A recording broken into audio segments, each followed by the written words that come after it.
We left the tents, Chapter 28. We left the tents for the musicians' block. We now were given a blanket, a bowl, and a bar of soap. The block leader was a German Jew. It was good to have a Jew as your leader. His name was Alphonse, a young man with a very intelligent face. He was totally devoted to defending his block. Whenever he could, he would organize a bowl of soup for the young, for the weak, for all those who dreamed more of extra food more than of freedom. One day, when we had just returned from the warehouse, I was called by the block secretary. A7713? That's me. After your meal, you'll go to see the dentist. But I don't have a tooth problem. After your meal, you will go. I went to the infirmary block. Some 20 prisoners were waiting in line at the entrance. It didn't take long to learn the reason. Our gold teeth were to be taken out. The dentist, a Jew from Czechoslovakia, had a face that looked like a death mask. When he opened his mouth, you could see his yellow, rotten teeth. Seated in the chair, I asked, afraid, "What are you going to do, sir?" "I shall remove your gold tooth, that's all," he said callously. I thought of pretending to be sick. "Couldn't you wait a few days, sir? I don't feel well. I am sick." He thought for a moment and felt my heartbeat. "All right, son. Come back to see me when you feel better. But don't wait for me to call you." I went back to see him a week later, with the same excuse. I still was not feeling better. He did not seem surprised, and I don't know if he believed me, but he most likely was pleased that I'd come back on my own, as I had promised. He gave me another delay. A few days after my visit, the dentist's office was shut down. He had been thrown into prison and was about to be killed. The Nazis found out that he had been selling prisoners' gold teeth for his own benefit. I felt no pity for him. In fact, I was pleased with what was happening to him. My gold crown was safe. It could be useful to me one day, to buy something, some bread, or even time to live. At that moment in time, all that mattered to me was my daily bowl of bread, my old hard bread. The bread, the soup, those were my entire life. I was nothing but a body. Chapter 29. In the factory, I often worked next to a young Frenchwoman. We did not speak, she did not know German, and I did not understand French. I thought she looked Jewish, maybe. One day, when Adek was very angry, I happened to cross his path. He threw himself on me like a wild beast, hitting me on the chest, on my head, throwing me to the ground and picking me up again, crushing me with violence, until I was covered in blood. As I bit my lips and ordered not to scream with pain, he had no reason to hit me. But still he continued to hit me harder and harder. Suddenly he calmed down and sent me back to work as if nothing had happened, as if we had taken part in a game. I dragged myself to my corner. My body was hurting very badly. I felt a cool hand wiping the blood from my forehead. It was the French girl. She was smiling her sad smile as she gave me a piece of bread. She looked straight into my eyes. I knew she wanted to talk to me, but she was scared.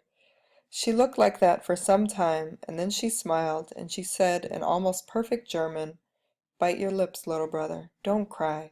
Keep your anger, your hate for another day, for later. The day will come, but now, wait." Many years later, in Paris, I sat in the train, reading a newspaper. Across the train, a beautiful woman with dark hair and dreamy eyes. I had seen those eyes before. "Madam, don't you recognize me?" "I don't know you, sir." "In 1944, you were in Poland, in Buna, weren't you?" "Yes, but you worked in a factory for electrical parts." "Yes," she said, looking sad. And then after a moment of silence, "Wait, I do remember. The young Jewish boy, your sweet words." We left the metro together and sat down at a cafe. We spent the whole evening talking. Before leaving, I said, "May I ask one more question?" "I know what it is. Am I Jewish?" "Yes, I am. From a religious family. During the Holocaust, I had false papers and passed as a non-Jewish, and that was how I survived. When they deported me to Germany, I escaped being sent to a concentration camp. At the factory, nobody knew that I spoke German. It would have caused problems for me. It was dangerous to say those few words to you, but I knew that you would not say anything to hurt me. Chapter 30. Another time we were putting motors onto train cars near some German soldiers. Edek was angry. He had trouble calming himself. Suddenly, he exploded. The victim this time was my father. "You stupid old man," he started yelling. "Is this what you call working?" And he began hitting him with a metal club. At first my father simply fell over under the hits, but then he seemed to get very weak. I had watched it all happening without moving. I kept silent. In fact, I thought of running away so that I wouldn't get hit too. In addition, if I felt anger at this moment, it was not directed at the Nazi, but at my father. Why couldn't he have stopped Edek's hits? That was how life in a concentration camp had changed me. Edek one day noticed the gold tooth in my mouth. "Let me have your tooth, kid."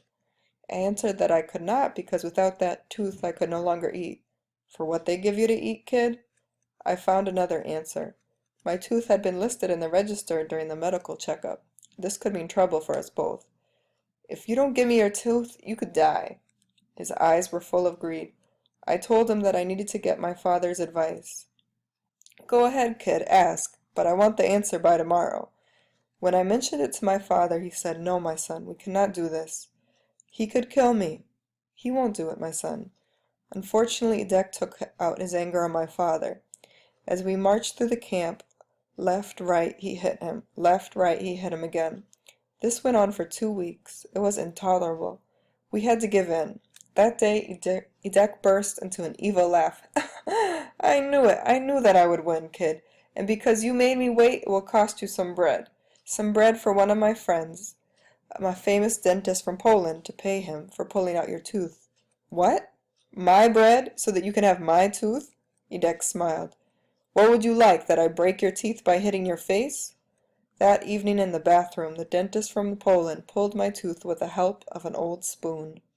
Edek stopped bothering my father and me. Sometimes he even gave me extra soup, but it didn't last long. 2 weeks later, he was transferred to another camp. I had lost my tooth for nothing.